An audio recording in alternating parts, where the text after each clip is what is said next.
Welcome to Stories of Hope. I'm Christine Hotchkiss. Each week I bring you stories of education, inspiration, and my one big word of all is to give hope. Today I want to acknowledge my studio sponsor, the Motivated Mind Group, your creative global agency located here in downtown Chandler. And today my guest is Jazrome Coulter. He's a kidney recipient, 6-year dialysis patient, and a recent recipient of a kidney transplant. In May of 2015, he was diagnosed with stage 4 kidney failure. Due to poor lifestyle choices and a lack of information, his kidneys failed a year later. And that is why we have you here, because you get to educate us. Please help me welcome our guest today, Jazrome. Welcome. Hey, I'm so happy to be here.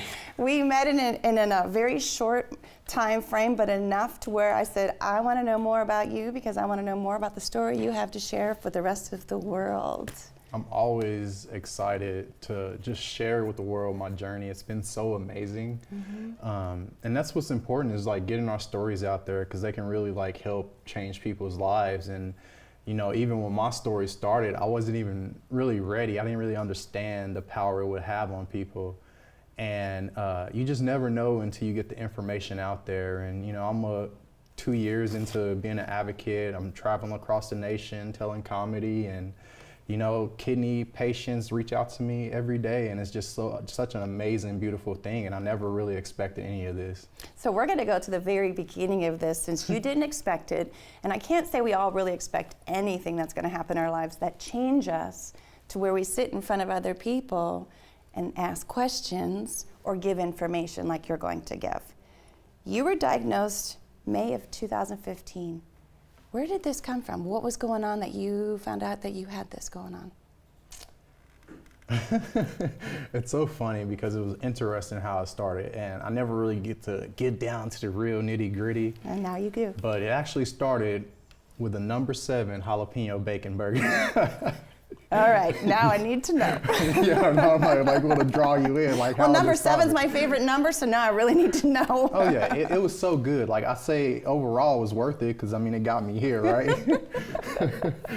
But okay. I actually ate it, and it was just crazy. I was having these heart permutations, and at the time I was working out in oil and gas, and if you don't know a lot about that, like we work, you know, 80 to 108 hours a week. Wow. Usually my favorite thing to do, and I'm so glad I don't work for them anymore, is to go find a tree out in the middle of nowhere and take some naps. Okay. And so, you know, I was just kind of out there one day, and my heart just started racing really hard, and I was like, all right, this can't be anything. And so I actually went home that night, and I was like, you know, I need a good night of rest. And so I woke up the next day, and it was just still beating so hard. And I was like, you know, what is going on? And so I went to the hospital, and it was funny. I was telling them about what happened and, you know, what was kind of going on. And the first thing they did was like take my blood pressure. And I remember exactly like the day. So like they put it on this arm, and my blood pressure was like 86/90, which is really low. Absolutely. And then they put it on this arm, and it was 234/136. Oh my gosh. Yeah, insane. And it was crazy because they were just getting ready to let me go. It's like, you're good, you know, you got a little high blood pressure, blah, blah, blah. And they was getting ready to discharge me. And then like the doctor ran in the room, he was like, wait. We need to try one more thing. And so that day they biopsied my kidney, and they told me that I'm in stage 4 kidney failure. Wow. Thank goodness for that burger. I know, right? They say it's not nutritious, but like. No, but it gave a lot of information. Yeah, it did. So you never felt anything up to this point until Nothing. That moment. It was kind of crazy actually, because you know how you go things in life, and then you have time to like just really reflect. Over the 6 years I was on dialysis, was just a lot of time to reflect in that chair. Like, man, how can that happen? How could I not have known? And I was showing signs when I was playing college football. I ended up going to Northeastern Oklahoma and then transferring to Oklahoma State later. And you know, as an Oklahoman, like that's your dream, because pretty much you play for a state school, like you're achieving your great football dream, because it's so small out there. You just, you know, everybody know you. And so I'm pretty well known back home. And my first year was like pretty good and I was getting ready to transfer over, but I was just like really struggling, you know? And it was like I never played football in my life. And I was really good. I got a scholarship playing 1 year out of high school, you know? And it was just crazy. I always compared to Space Jam, like how they just took all that energy and put it into the ball. I felt like somebody snatched mine. And so unfortunately when I got to OSU, I had to go ahead and give up football at the time. Oh. But as a poor college student, we always had that side hustle. You know, it was giving plasma.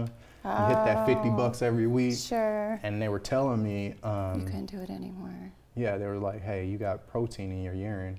And I never knew what that was. I was, you know, 240 with almost 600-pound bench. Like I was a huge guy. And I was like, you know, it's just all the protein powder I'm taking.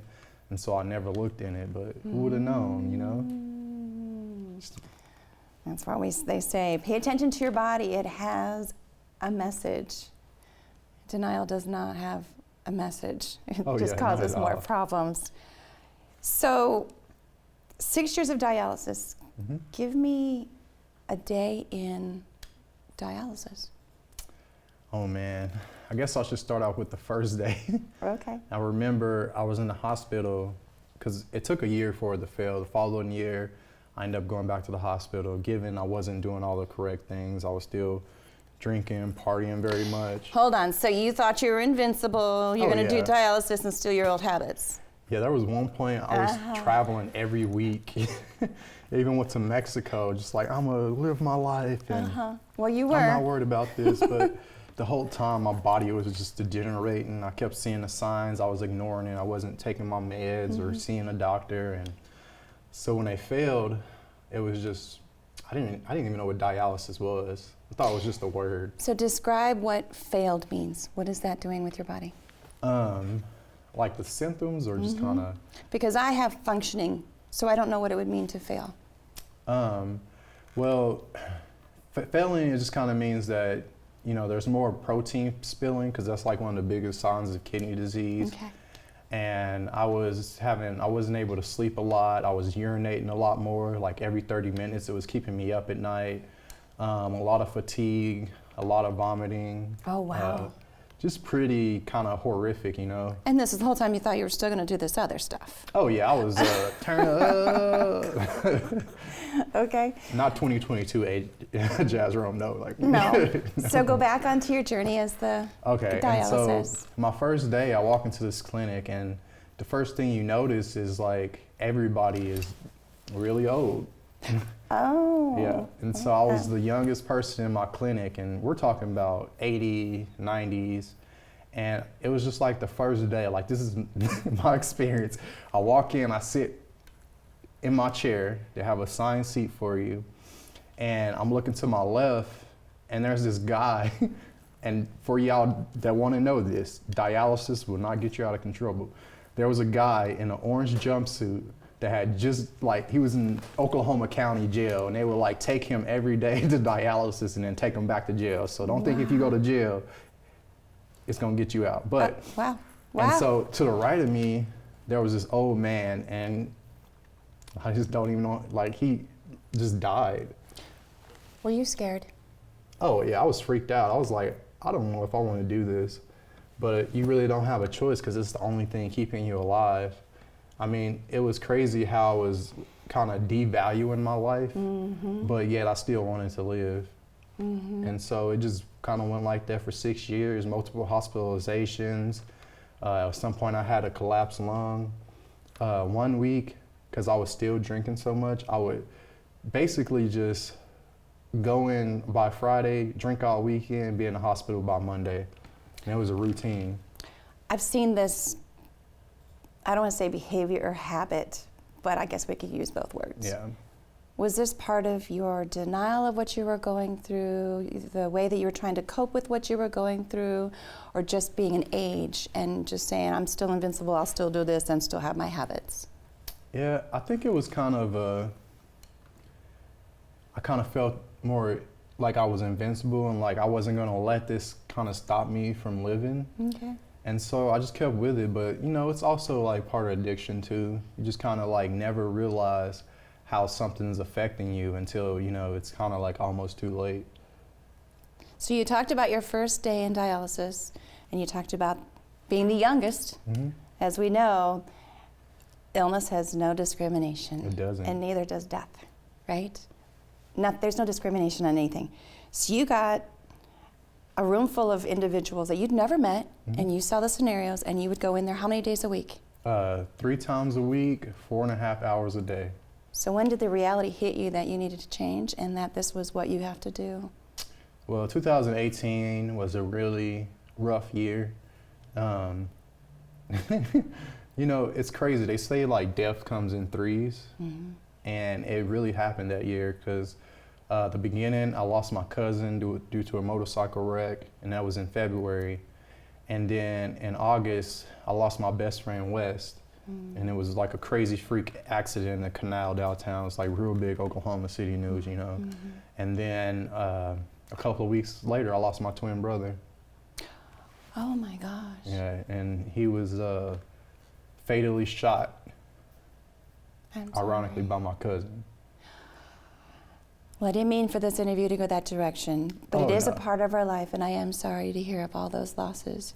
That was part of the awakening that you had as far as what you needed to choose for you and your future? Yeah, it's weird.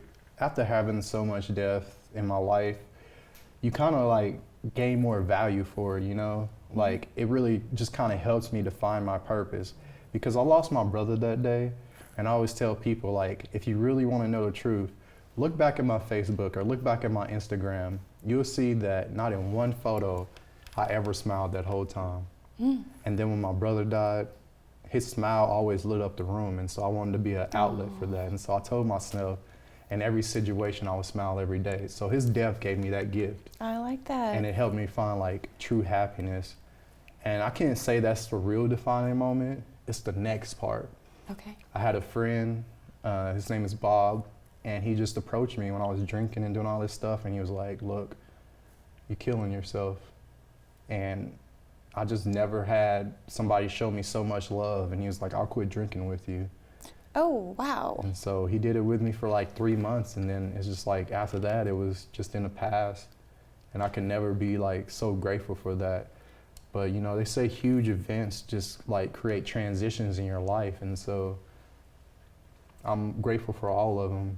And so I've been almost 4.5 years sober. Good for you. Good for See, you. look, we winning. Like, we sad, but we winning. That's how I do it. I do my comedy. I'm like, oh, you gonna be really sad, and then I'm gonna make you laugh. But I warned you that this could go through some emotions and share them all, because this is what we do. It's the reality of our lives. And if people feel that we're always smiling and that we're hurting inside, we're like, well, then you're not being real, right? Exactly. Just like the conversation, it's organic because it's supposed to be.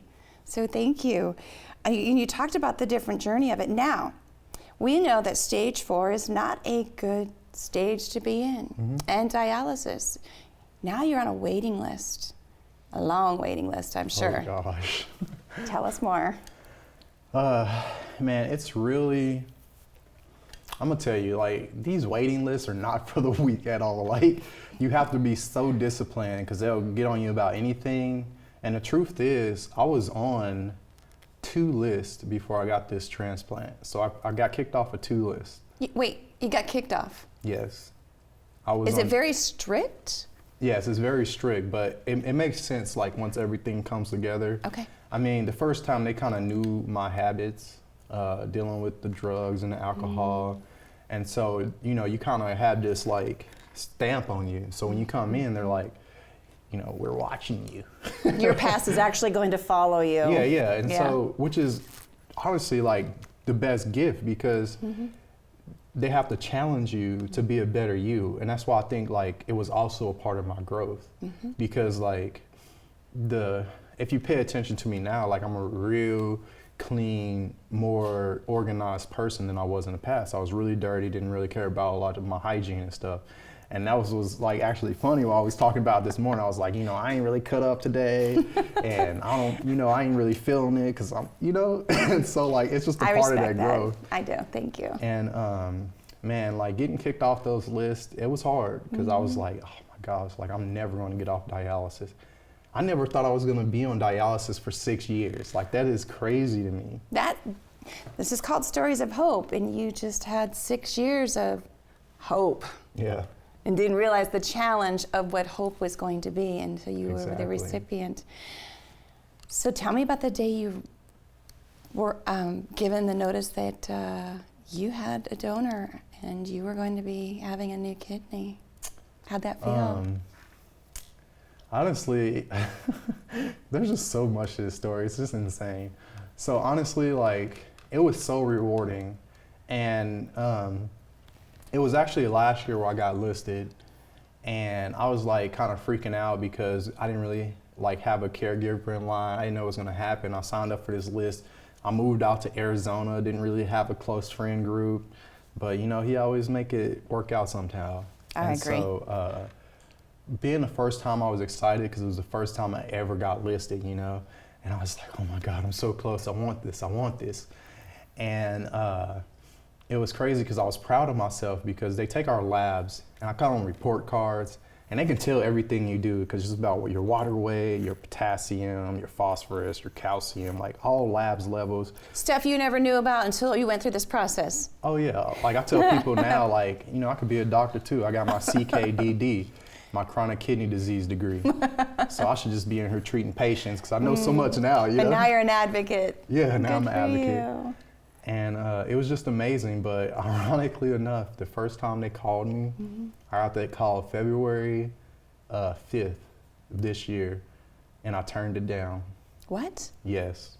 What? You can turn it down? Yeah. You're on a list for hope to get a kidney. There are people that, wherever they're coming from, and you turned it down. Yep. Please explain, because I've never heard that before. I'm so glad I get to like kind of share this part, you know, Me my too. insight, because there's a lot of judgment now, and there still is. But in my heart, I felt like I made the right decision. Okay. Because, you know, I was doing comedy, and I was at this platform where, like, it was really about to turn. I was in this transition of, like, I don't know if you kind of looked it up, but I went to the George Lopez golf tournament, got to meet him, hung out with his people, got to advocate for kidney disease. That guy is like Santa Claus, by the way. He's on my list to meet then. Yeah, you should get him in here.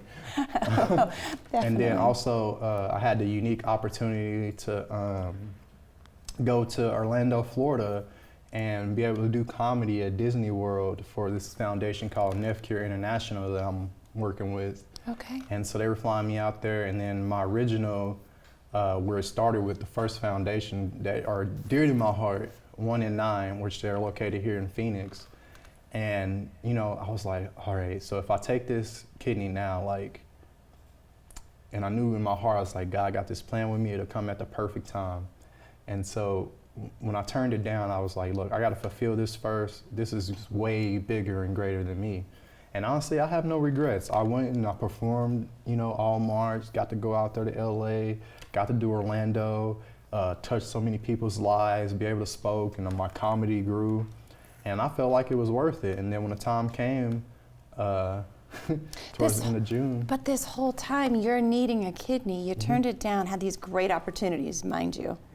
Was there any time that you thought, this might be it? I might not wake up one day because the kidney said, you're done? You know what's funny? Because you were definitely thin and running on fumes. I don't know if that's the right word, but definitely you were pushing it. Oh yeah, I was living on the edge for sure. But it was crazy. The only thing that kind of went through my mind was like, okay, if this kills me now, at least I have like my purpose out there. And I was ready to accept. Honestly, I was just ready to accept. I was like, you know what, if I have to deal with kidney disease for the rest of my life to, you know, get this cause out there, to be an advocate, to be a light for people, then it's worth it. I will suffer that term and still do comedy until I die, you know. Very nice. So when did you actually accept the next one? It was actually the end towards the May. They relisted me, and it was so crazy. I remember waiting on a phone call, and I was mad because they would call me and be like, "Oh yeah, this is the Mayo Clinic." "Oh, no, sir, we were just checking on you." I'm like, "Don't call me unless it's a kidney." But you turned down the last one, so they didn't think you're going to be serious on the second time. Right. So I don't know. I suspect them, right? And you know, the call came. I think June 28th. I'm gonna mix up my dates That's here. okay. But I remember the exact date I got the surgery, which was July 3rd this year. This year. Yeah, and so I know it only took like 2 days, I bet. And like I was on a surgery July 3rd, getting the kidney put in me. But it was like a 4-week wait. And so there's all the anxiety, like, you know, who's calling my phone? You gotta wake up. And it was, oh my gosh, it was so funny. Because when I got the call, I actually missed it. You missed it. Yeah, I missed the call. And I was like 3, 4 in the morning. And I was tired. And I heard this knock on the door. And my phone's on silent. I always put it on Do Not Disturb. And let me tell you, I'm hearing this knock on the door. And it's 3 in the morning. I open the door. And there's like 6 cops on my porch. Oh, a welfare check. Oh, yeah. Because you were on that list. Yeah. Oh. Exactly. Wow. But as a black man, you see like 6 white cops. Oh, no. Yeah, I'm going there. I felt like I was going to run out the back door. Okay. I'm sorry. I don't want to laugh, but. No, you should. We're getting real here, right? We are very real right now. Thank you. I was nervous. Okay. That was the whole point of that. I was like, I was nervous. Okay. I didn't know what was going on because I haven't talked to the kidney people, and I know they was going to call the cops. And they were just like, no, look, we're not here for you, Jazz. Like, that's what they said. This is real. They was like, no, we're not here for you. The Kidney Foundation's been trying to call you. And I was like, what? And so I went and called them and, went into surgery. This would make for a great joke in your comedy line, just so you know, because this made me laugh. Okay, so you got the kidney, obviously, and nothing else took place. Just good, right here. Good. So, do you know who your donor is? No, but I was able to write them a letter, and it's actually crazy, and I definitely feel for you and your situation, because dealing with my brother's death, it's like, in the past years, I'll be honest, like I didn't really understand it because I wasn't this person I am now.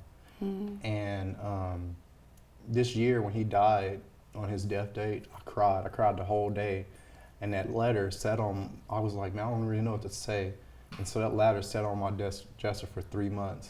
And so like, when I finally picked it up and I just started writing that letter, and I was crying, and I poured my heart into it. And I just remember the last line, and it's just something I go by. I was like, I'm sorry for your loss, but I'm grateful for the pain. And I always will be. Wow, that was a powerful statement. Yeah. That one hit me. That hit me. Because I have loss, too. And I know. Death does change you. Everyone is going to die. No one's going to escape the feeling of loss. It's just a matter of when and how. And so for me, death changed me. But life also made me realize how precious and valuable it is. Exactly. So what you just said was like, boom, hit me in the heart. Got it. It's just, we can't really understand the value of just something until it's gone, right? And here's the thing too, because now when you've disclosed that your donor was someone that had passed away, and that's not always the case when there's a, they say, share your spare. I don't know that the recipients are given the history as to where the kidney comes from. That's kind of why I asked. Sometimes it's a closed, you don't need to know. You got it, move on with your life. And then there's people that want you to know, because now you just did something for that family that they know that that's going on. And I can share this for just a moment because I felt that it just hit me again. My daughter passed away. Her heart is in the chest of a woman who got a second chance at being a single mom. That's amazing. I haven't heard that. And not many people know that, but I felt that since we're doing that right now, it was meant for me to say that. So I do understand that, and thank you for being that person that wrote that letter to that family. I got to cry. See, I told you these emotions were going to go up and down. But that's what it's about. That's why sharing our stories helps other people through their own journey as they exist, or help someone who's not here anymore. See, I'm like, in a little quick banter this morning, because that's why I brought this little thing in I was going to tell you about. You almost didn't come in, I know, so I'm so glad you did. I was not, look, my mom, she died last week. I had surgery on my arm to remove 2 aneurysms that come from dialysis.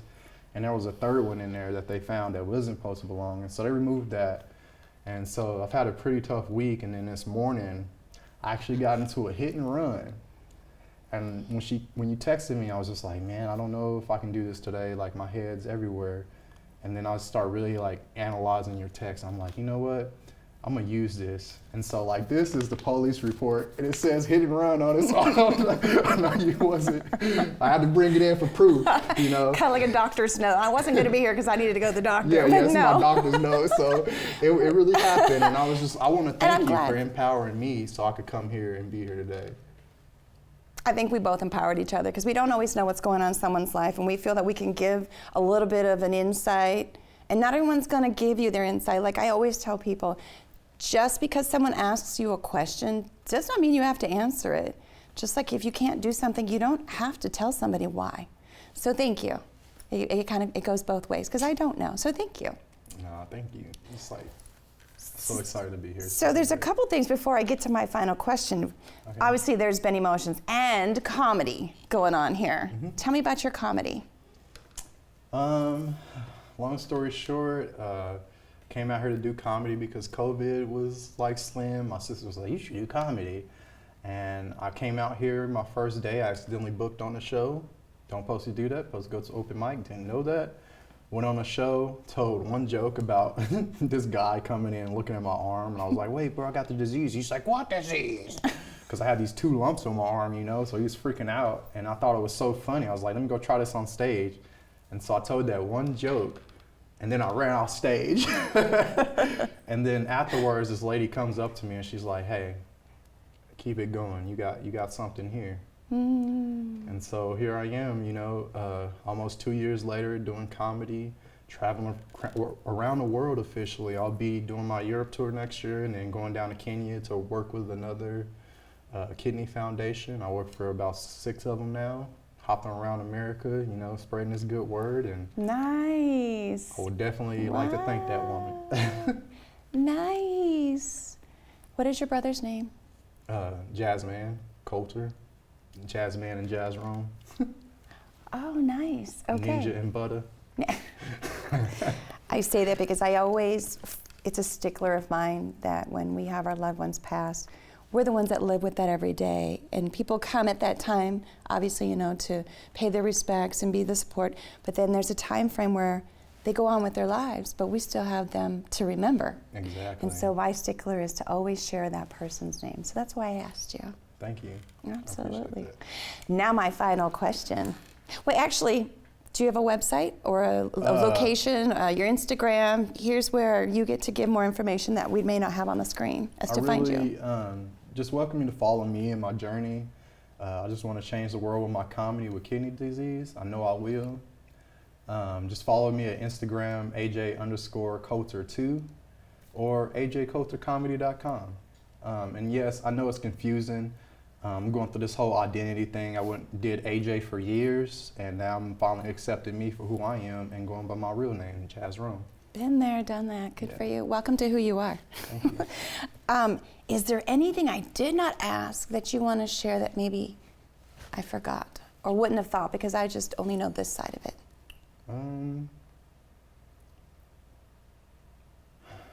I don't know. I guess like a lot of people say that, you know, you're strong and you're powerful and you're going to keep pushing, but I think really in life we really only have 2 choices, right? You either lay down or keep going. Mm-hmm.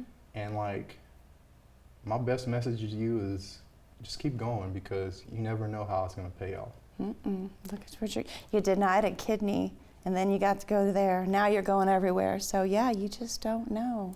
Exactly. I like how you did that. I love what I do. I really, really do. I'm a changed person after every single interview, and I'm always that person watching people. Have you ever sat in the DMV and just watched people? Yeah. I'm like, what's their story? What's their story? I want to hear your story. And so I sit here and I get to hear the stories. So thank you. Because I think our introduction was like 3 minutes. It was 3 minutes enough to say, can I book you on my show? And here you are.